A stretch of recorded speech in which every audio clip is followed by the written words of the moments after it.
Topic: Introduction to development. Subtopics: First, meaning of development. Second, nature and significance of the development. Third, importance of human resource development. Fourth, difference between training and development. Nature and significance of human resource development. HRD, human resources development, has been defined by various scholars in various ways. Some of the important definitions of HRD, human resources development, are as follows. First, according to Leonard Nadler, human resource development is a series of organized activities conducted within a specialized time and designed to produce behavioral changes. Second, in the words of Professor T.V. Rao, HRD is a process by which the employees of an organization are helped in a continuous and planned way to 1. Acquire or sharpen capabilities required to perform various functions associated with their present or expected future roles. 2. Develop their journal capabilities as individual and discover and exploit their own inner potential for their own and/or organizational development purposes. 3. Develop an organizational culture in which superior-subordinate relationship, teamwork and collaboration among subunits are strong and contribute to the professional well-being, motivation and pride of employees. Third, according to M. Khan, human resource development is the across of increasing knowledge, capabilities and positive work attitudes of all people working at all levels in a business undertaking. HRD is a process, not merely a set of mechanisms and techniques. The mechanisms and techniques such as performance appraisal, counseling, training, and organization development interventions are used to initiate, facilitate, and promote this process in a continuous way. Because the process has no limit, the mechanisms may need to be examined periodically to see whether they are promoting or hindering the process. Organizations can facilitate this process of development by planning for it, by allocating organizational resources for the purpose, and by exemplifying an HRD philosophy that values human beings and promotes their development. What is human resource development? Focus. HRD system is entirely designed keeping in view the contextual factors such as size, technology, skill levels, and support for function. It does focus on developing human resources of various levels, problem-solving capabilities leading to increased employee productivity and commitment. It aims at taking the organization forward by anticipating changes and preparing people for future challenges. It is important to integrate it properly with other long-range functions such as corporate planning, budgeting, etc. The main focus of human resource development is as follows. First, building linkages with other functions.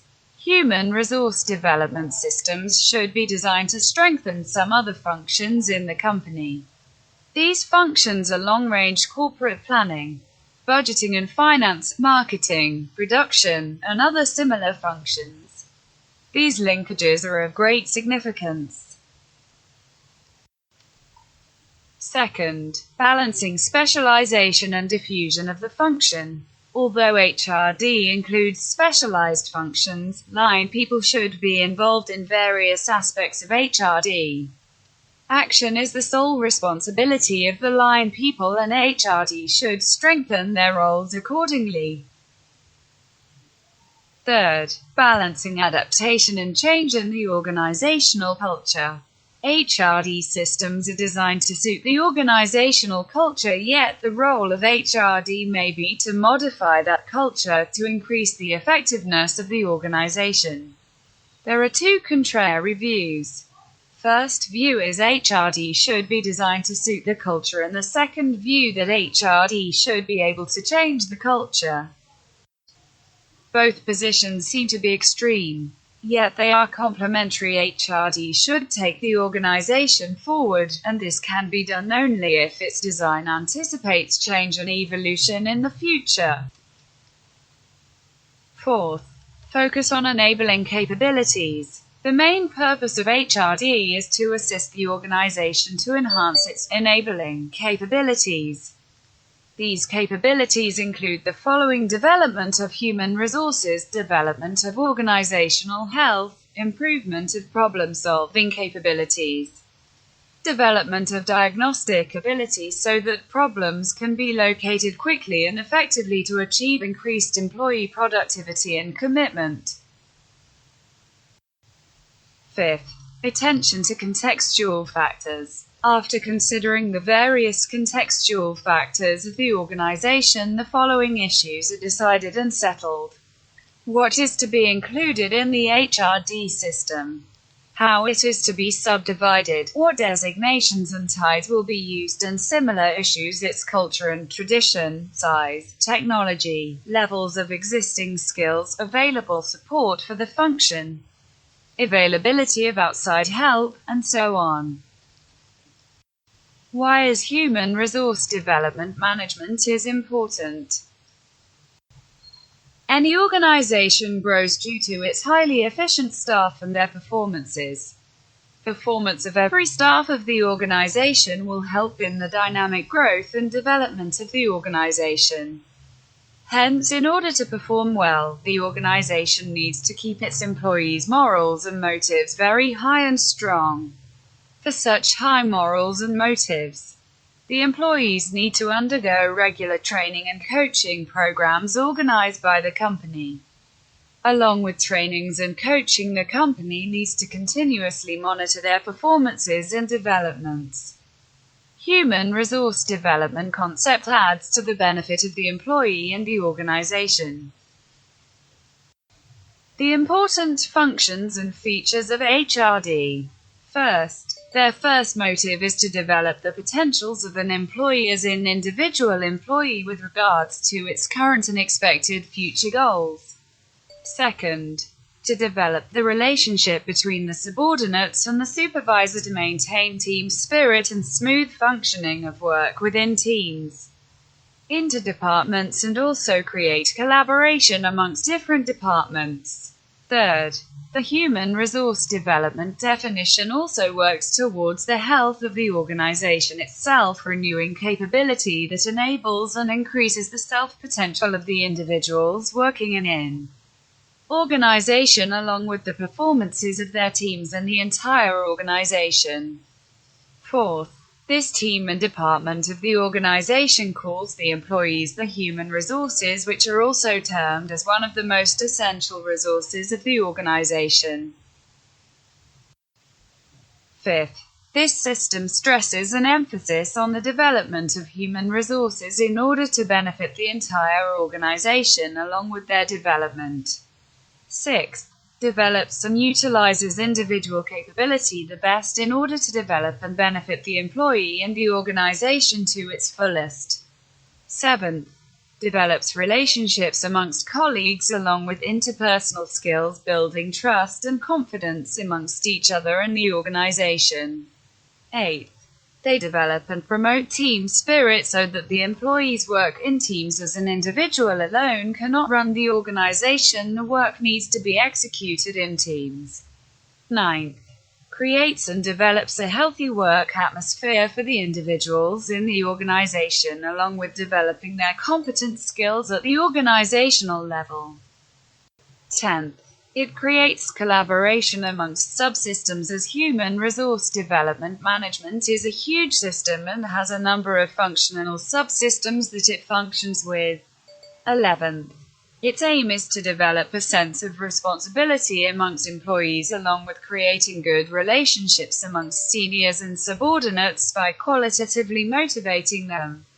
12th, to meet organizational goals, it develops competencies at individual, employee, interpersonal, team and organizational levels.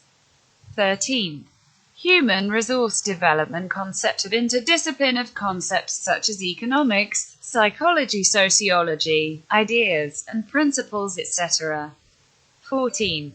Its motive is to examine and identify the needs of the employee and try to meet them in the best possible way to maximize employee welfare and quality of work life. 15. HRD believes in a continuous and a systematic learning process along with monitoring the progress with the help of different assessments and tools. The four main differences between training and development. Although they are often used together, there are important differences between training and development. So much so that knowing the particularities of each one could help to set priorities and strategies within your company's human resources department. These are the four differences that will help you to distinguish between these two concepts and which you must always take into account when talking about training or development. First, short-term versus long-term. Some human resource experts explain the differences between training and development very simply. The first thinks about the present and the second about the future. In general, training faces an immediate challenge and teaches the knowledge or skills needed by company employees in a short period of time, 1 day, 1 week, several months. It is all about here and now. It could be a course to improve the communication skills of employees, a conference to explain the protocol for returning a product, or a class to use the Excel program. On the other hand, development focuses on the long term. Human resource managers propose a strategy to put in place over several months or years, comprising a set of initiatives that are expected to bear fruit over a long period of time. It is a continuous process in which you are trying to develop professionals in their next step or their next position of responsibility. Second, job position versus professional career. Due to its precision and commitment to the short term, training is designed for a specific job position. It seeks to provide professionals with tools and skills taking into account the work that they will be doing at the company. However, development focuses on the person. Its objective is to get the best out of each professional in the company, identifying their interests and the fields in which they can more easily progress. If training focuses on a job position, development puts the emphasis on building a successful professional career. Third, specific objectives versus open objectives. In training, the objectives are specific and well-defined, learning how to use a program, obtaining a certain personal skill, or teaching the new protocols put in place by the company. When we talk about development, however, the objectives are always much broader and can cover all types of knowledge and skills. Compared to training, development is less tangible and often focuses on philosophical issues, changing habits and improving skills. Not only that, but objectives can be changed over time and completed according to the new demands of the market or the company. Fourth, group versus individual. Training tends to be an initiative designed by a company and taught by a tutor or expert. The company pays for the expenses and organizes the courses, decides what sort of tools its employees should use, and sets the guidelines to follow in all the training activities. These initiatives are often taught in a group, a department, people who have recently joined the company, etc. However, with development, the emphasis is put on the individual. Development programs are often personalized, and the person who is ultimately responsible is the employee. In this case, the most important focus is not on lessons taught by a tutor, but rather on the self-learning process and progress that must be taken on by the professional. Employee development areas. First, flexibility. Because today's business environment is so dynamic, employees must develop skills to help them adapt to ever-changing work-related situations. In a rapidly changing business world, employees that are highly flexible in their responses to changing situations are a prized asset. A static employee is one that will quickly become disengaged from excelling and moving forward. or worse, overwhelmed and overstressed, resulting in poor performance or an early evacuation, termination from the organization. New environments, and learning to acclimatize to them effectively, requires a diverse set of tools from the developmental toolbox, one of the most crucial being knowledge management within the organization. This crucial component allows a breadth of shared and supportive information by leveraging this holistic process of capturing, distributing, and then effectively using an entire organization's collective knowledge. The employee and employer can thus rely on these resources to truly grow and develop. The sub-skills of being highly flexible. Let's take a closer look at the building blocks of reaching the big picture goal of being highly flexible, and then the steps to achieve it. 1. Ability to learn new skills. Without innovation and growth, an organization will be left behind while the competition moves forward. Employees must have the ability to be trained and embrace the process of continuous learning. Make this endemic to the daily structure, allow and encourage education. 2. Adaptability. New skills, knowledge, and understanding are great, but moreover is the ability to take those learned skills and adapt them to the task at hand. Again, rely upon knowledge management to pull from that collective information. Maybe a single employee doesn't have the insight to apply what he or she knows to find a solution. But a multidisciplinary approach of bringing in more voices to the equation will often result in solutions. 3. Improvising. Despite the best laid plans, sometimes it takes good old-fashioned improv to get the job done. Have a new technology, marketing idea, or design that the company hasn't tried before. Don't be afraid to encourage employees to wing it by applying what they know in a best-guess fashion at an improvised solution. 4. Ability to respond to new problems or issues. This is where most companies will use their flexibility power in day-to-day operations. New problems will always arise, but instead of letting the gears come to a screeching halt, flexible employees will find a solution quickly and efficiently without missing a beat. Second, communication skills. An organization is nothing without clear and concise communication. In its absence, employees are working and reworking problems in a bundle with no shared knowledge, insights, or diversity. Here are the skills that we'll group under communication, and the various ways to develop each. 1. Teamwork. Promote group efforts and shared project responsibilities. Encourage group outings, team-building activities, and shared goals. Always think and speak in terms of how we can accomplish things instead of how I can contribute X, Y, Z to a particular project. 2. Collaboration. We all have different ideas, skills, and knowledge. Rely on this and facilitate it happening by encouraging a completely multidisciplinary approach. 3. Interpersonal skills.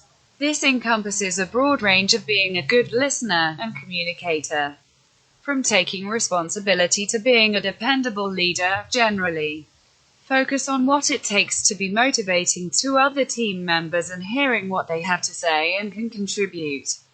4. Empathy. Don't be too quick to criticize without putting yourself in your co-worker's shoes. Consider the why someone may share a different opinion or is struggling before providing input.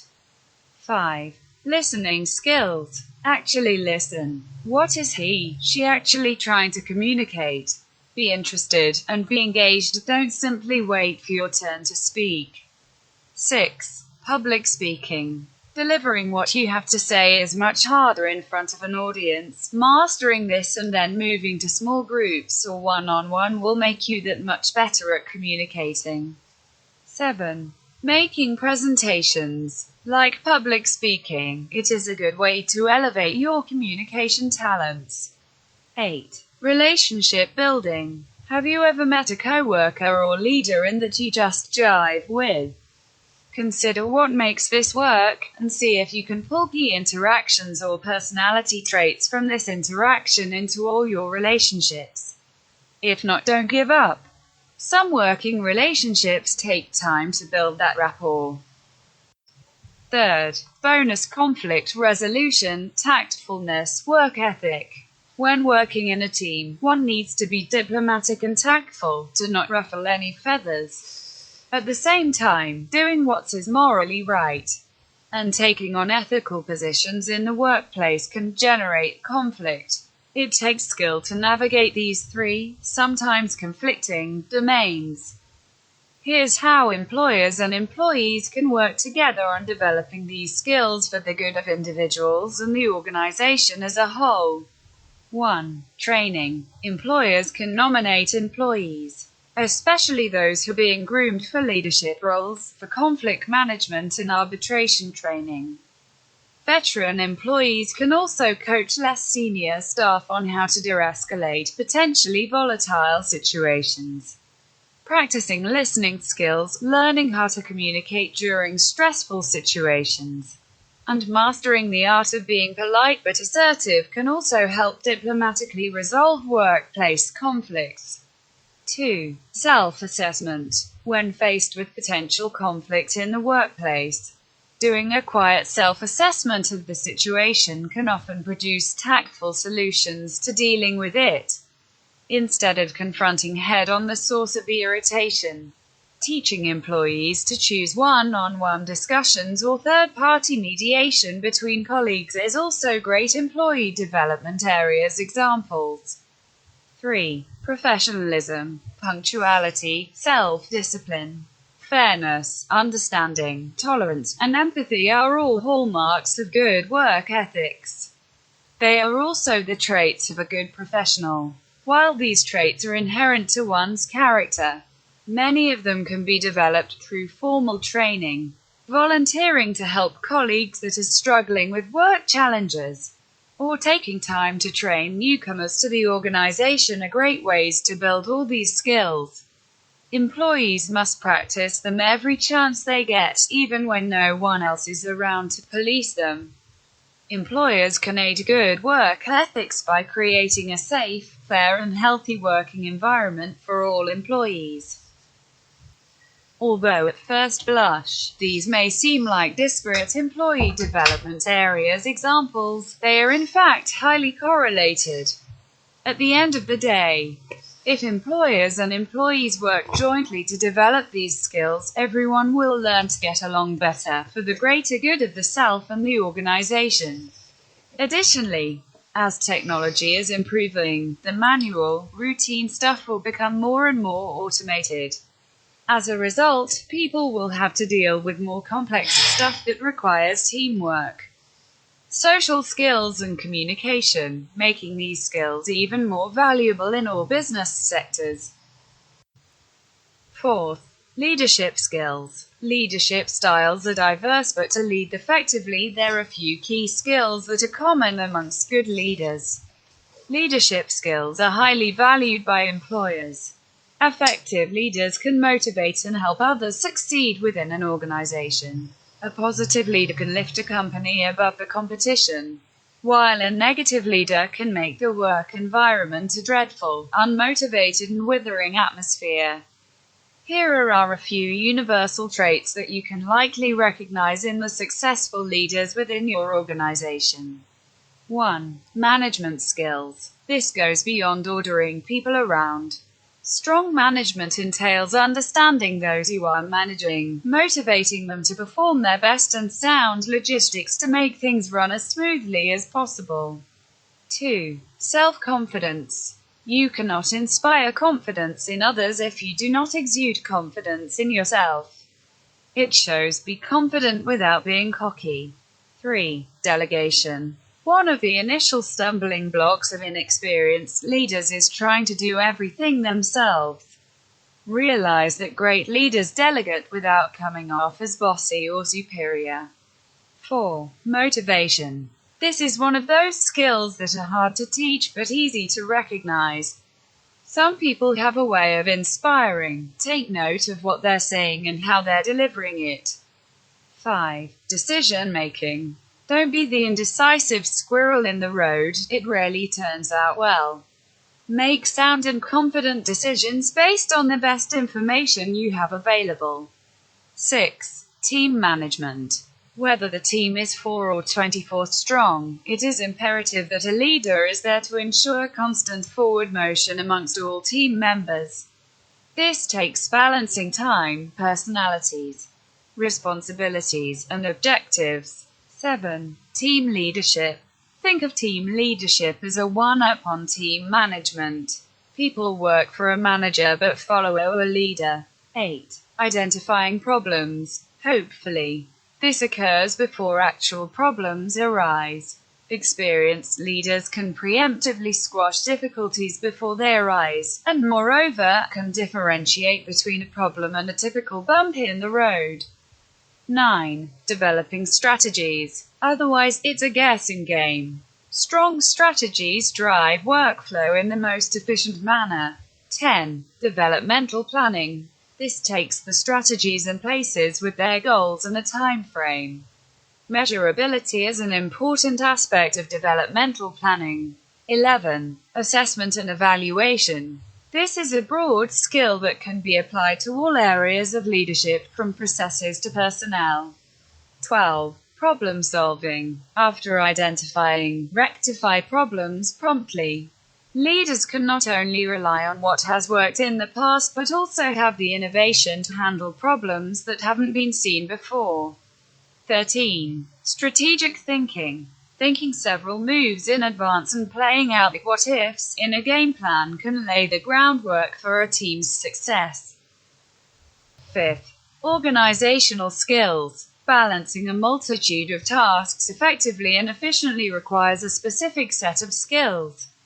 1. Prioritization. The answer isn't always what's most important now, but more so, what needs to be completed first to allow for all the other big picture pieces to fall into place. 2. Time management. This is part prioritization and part efficiency. By developing good habits and dialing in the daily workflow, one can capitalize on all the available hours in a day. 3. Multitasking. If you've seen a master multitasker, it's incredible.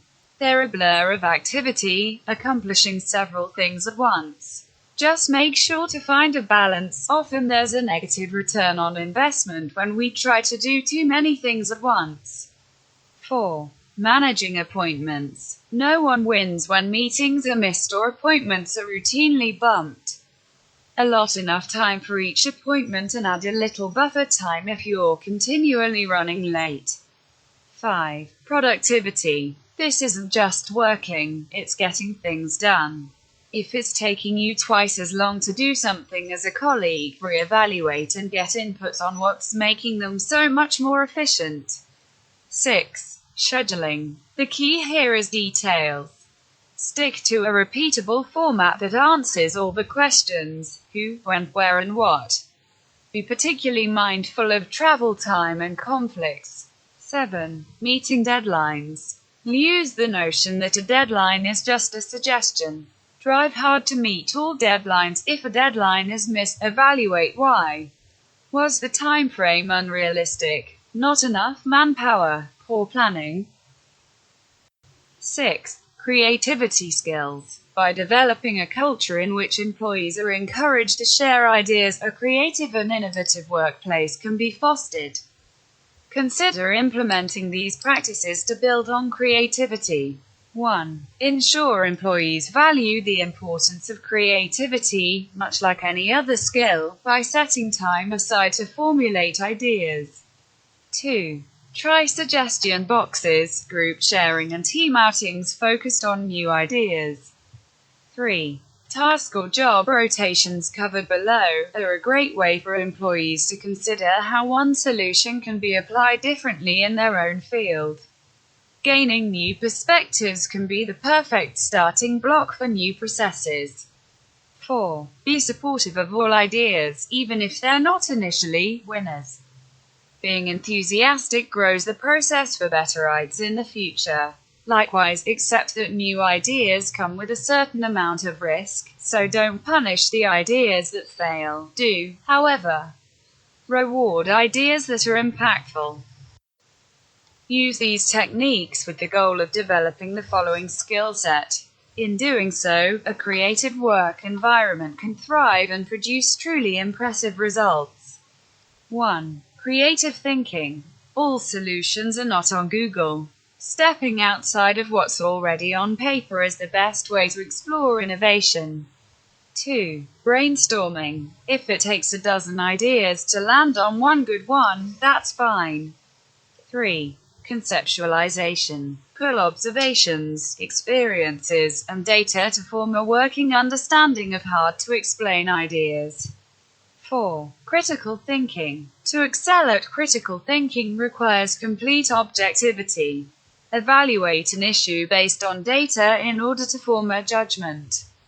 5. Curiosity. When we are curious, we investigate, usually with passion and personal interest involved. Asking why often leads to a deeper understanding of an issue. 6. Foresight. Predicting what's down the road has its obvious benefits. Foresight can be gained by both experience in a specific field or looking at the trajectory of similar projects.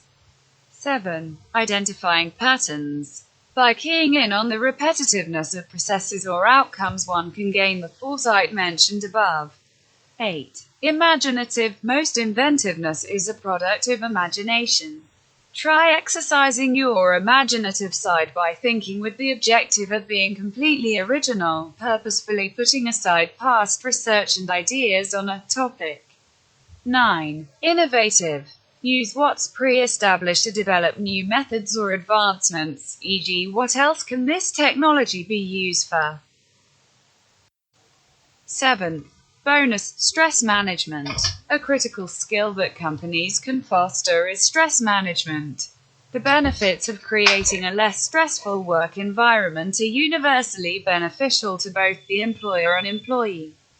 Here are a few ways to lower stress in the workplace. 1. Set clearer goals. Team members are much more comfortable with well-defined goals, knowing exactly what they need to focus on, why, and when it's due. 2. Encourage movement and plan it into the workday. Even consider on-premises fitness rooms.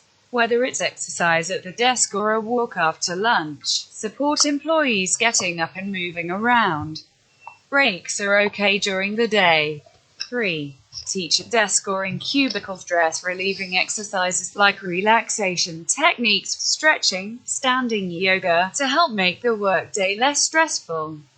4. Support employee efforts at stress management by providing access to stress counseling.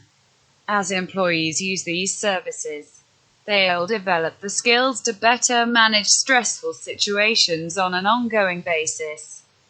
5. Emphasize and train for time management. Have employees take a moment at the beginning of each day to plan and prioritize. 6. Offer a more flexible work environment. One of the greatest stress that most employees face is the balancing of family and home life with work. If the work is being completed successfully and on time, don't place such an emphasis on the traditional 9-to-5 work schedule. Things come up, allow the employee to handle them without adding additional stress. Why do you need to continuously develop your workforce? First, all employees benefit from continued development, regardless of their specific skill set, specialty, or focus. Their roles and responsibilities are constantly changing, and thus require the employee to evolve and adapt to these challenges. Second, this guide will not cover any of the technical skills, mainly because technical skills can contain many different sub-skills, and all of these sub-skills are equally important. Third, organizations benefit just as much as the employee, if not more, from continued development. Fourth, The need to be competitive with similar organizations and remain profitable is what drives companies to invest in their employees because of the rapidly changing environment and technologies. The only way to achieve that is to constantly develop employees through continuous learning. Fifth, while some organizations want people with very basic skills and others are looking for people with lots of experience and expertise, both types of employees reap the rewards. Thanks to a focus on much broad areas of development for employee growth. Sixth, imagine a creative and flexible team with exceptional work ethic, capable of solving problems, communicative and able to prioritize and multitask. Everyone wins, the employee and the organization. Guidelines for effective employee development. Successful employers integrate development and succession planning programs into the organization's overall strategy, ensuring all programs drive toward the same set of objectives. These guidelines can help HR plan employee development programs. First, gain executive support. If executives do not understand or agree with how development fits into workforce planning, a succession process or retention program, HR will have real problems obtaining funding and support from the top. Second, involve management. If executives show support, there is a good chance that management will pay attention to employee development. Managers play a vital role, ensuring a connection between development strategy and real-world implementation. Third, relate to performance management. HR must be clear about development's place in the performance management process. HR professionals should differentiate between short-term plans for projects, long-term plans for the organization, career development plans for the employee, and skill building for immediate performance deficiencies. Each should be handled at the appropriate phase of the performance management process. Fourth, understand what the employee values. Employees often have an intense interest in their own development. Knowing what each employee values and how that relates to his or her development needs should greatly affect the type of development activities provided for the employee and, ultimately, for the success of such activities. Fifth, know the desired outcome. Have a clear understanding of exactly which skills will be enhanced by particular employee development initiatives. Employee development methods. Some methods of employee development occur on the job with the manager or an experienced co-worker leading the development activity in the context of the actual work environment. Other development occurs at training facilities or other locations, and increasingly organizations use online methods to develop employees. First, coaching. Coaching involves a more experienced or skilled individual providing an employee with advice and guidance intended to help him or her gain new skills, improve performance, and enhance the quality of his or her career. The hallmarks of coaching are that it is personalized and customized, that it has a specific business objective, and that it is usually accomplished one-on-one over a period of time. Coaching should be approached like any other strategic goal. Successful execution requires commitment from the organization and the person being coached, a plan to obtain results, qualified coaches, and a follow-up evaluation. Second, mentoring. Mentoring matches less experienced employees with more experienced colleagues through formal or informal programs. Formal mentoring programs can reduce turnover, enhance recruitment, and improve performance in the work environment, especially for women and people of color. Third, individual development plans. To accelerate the pace of employee learning, organizations may use an individual development plan, IDP. This document details an employee's intentions and learning outcomes as well as support necessary to meet his or her tangible growth goals. Beneficial IDPs reflect adult learning strategies. experiential learning and symbolic interaction. Fourth, the 9-box grid. The 9-box grid is an individual employee assessment tool that evaluates the employee's current and potential levels of contribution to the organization. The grid is most commonly used in succession planning as a method of evaluating an organization's talent pool and identifying potential leaders. For performance appraisal purposes, the 9-box grid provides a visual reference that can include appraisal and assessment data to allow managers to view employees' actual and potential performance. With information from the grid, managers in HR can design IDPs. Fifth, cross-training. Cross-training refers to training employees to perform job duties other than those normally assigned.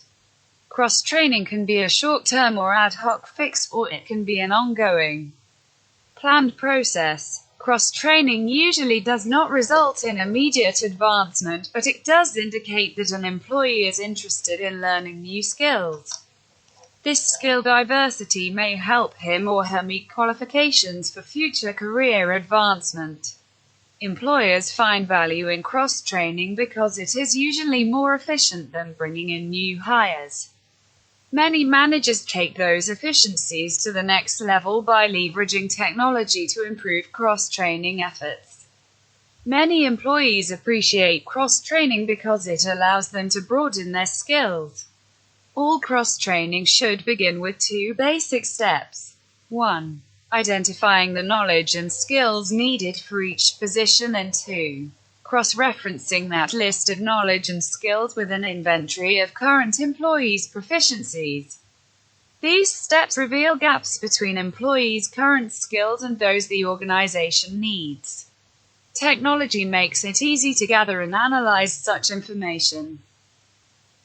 6. Stretch assignments. On-the-job training projects and stretch assignments give employees a chance to learn while doing real work. Developmental assignments allow employees to develop new skills, knowledge, and competencies necessary for higher-level positions. Getting to the next level in business often means having the right experiences.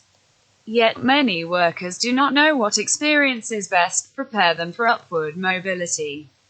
Experts say that people who have experiences characterized as accelerators to potential will be more likely to succeed. Research has shown, for example, that first-level leaders are more likely to succeed if they have had cross-functional experiences. Mid-level leaders are more likely to succeed if they have had experiences handling tough challenges, for example, a difficult employee situation. And new executive leaders are more likely to succeed if they have had high-risk and high-visibility experiences. 7. Job enlargement and job enrichment. Job enlargement involves expanding the employee's job by adding more tasks and duties, typically at the same level of complexity. Job enrichment builds more depth to an employee's job through more control, responsibility, and discretion. Organizations often redesign jobs to increase employee motivation. However, when jobs are enlarged but not enriched, motivational benefits are unlikely. Although the distinction between job enlargement and enrichment is fairly straightforward, employees may not correctly perceive the changes as enrichment or as enlargement. 8. Job shadowing. Job shadowing requires more than just having an employee follow a colleague around all day. Shadowers view the organization from a different perspective and learn firsthand about the challenges facing workers in other departments. This perspective helps employees realize the impact their decisions have on other groups. 9. Job rotation. Job rotation is the systematic movement of employees from job to job within an organization. Rotation programs may vary in size and formality. Though larger employers are more likely to invest in a formalized job rotation program, organizations of all sizes might consider implementing a job rotation program. Typically, Formal rotation programs offer customized assignments to promising employees to give them a view of the entire business. Assignments usually run for a year or more. Many reasons exist for implementing a job rotation system, including the potential for increased product quality, giving the employees the opportunity to explore alternative career paths, and perhaps most importantly, preventing stagnation and boredom. Possible downsides include increased workload and decreased productivity for the employee, temporary disruption of workflow, line managers' possible reluctance to allow high-performing employees to participate in job rotation programs, and the costs associated with the learning curve on new jobs. 10th. Succession planning. Succession planning identifies long-range needs and cultivates internal talent to meet those needs. Succession plans typically focus on a 1 to 3 year process of preparing employees, not pre-selecting them, for new roles in the organization. Many business leaders and HR practitioners believe that succession planning is a complex process, restricted to the largest organizations with the most sophisticated organizational development departments. However, succession planning can also benefit smaller organizations with fewer resources. 11th. Assessment centers. An assessment center is not necessarily a physical site, as the term might suggest, but a program of tools and exercises designed to assess an employee's or job candidate's suitability in relation to a particular role. Centers may be used for selection or development purposes. Assessment centers usually take place over 1 or 2 days and can involve several employees or candidates at a time. Evaluators rate participants based on standardized activities, games, and other simulations to predict the candidate's future performance. Assessment centers may help the organization make decisions about filling jobs, promoting employees, or identifying employees for placement in succession planning programs. 12. Corporate universities. Corporate universities focus primarily on on-the-job skills, company-specific proprietary knowledge and branding, and certification. At a corporate university, the focus is on learning that will benefit the organization, not just the individual. Benefits of the corporate university format include strategic alignment with company goals, consistent quality, and uniform messages that reach all learners. A corporate university is also a tangible symbol of the organization's commitment to learning and growth. 13. Online employee development. Organizations typically use classroom-based learning for topics unique to the particular employer and online learning for more universal topics. Online training allows self-directed, just-in-time, on-demand instruction. Employees in e-learning situations have more control over their time than they have in a classroom. To keep employees engaged during online development activities, the training should deliver content in small, easily understood pieces. Employees also need to understand how the content will help them do their jobs better. Other tips for successful implementation of e-learning employee development programs include choosing topics linked to specific business goals, providing introductory training so employees know how to use online training systems, and providing online support and easy access to supplemental information. Common issues and challenges in developing employees.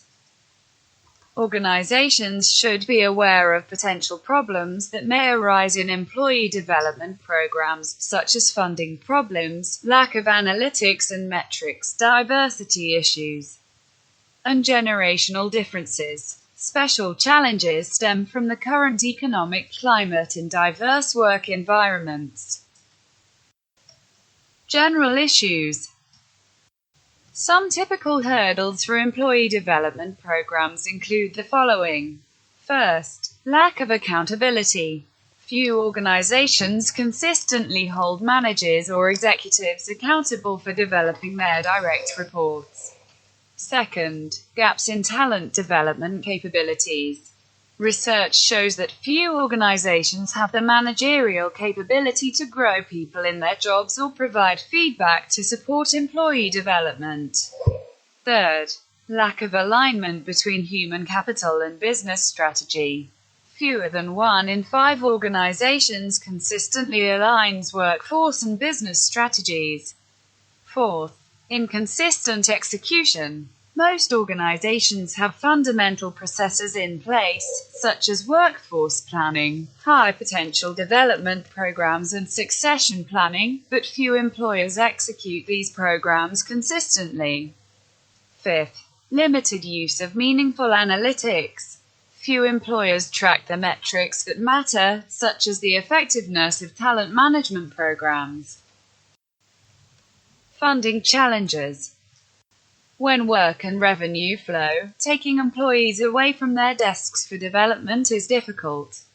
But when work slows and employees have time for training and development, there is less money in the training budget. Some employers have found ways to break free of this vicious lack of time or lack of money cycle. Here are some tips. First, seek government funding. Grants are available through many federal, state and local government workforce initiatives, as well as through privately funded programs. HR professionals can also seek employee development funds through unemployment agencies, economic development organizations, chambers of commerce and community colleges. Grants may restrict which employees are trained by whom and on what topics. Second, analyze and prioritize. HR professionals should analyze the costs and benefits of current development methods and seek economies. For example, employers could consolidate multiple training contracts into a single contract. And they could also be more selective about who receives training. Third, determine what is essential.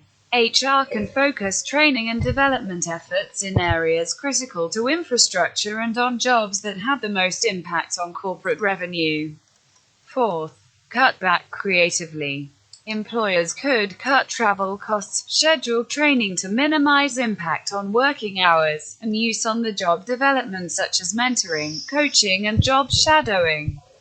Fifth, tap free resources.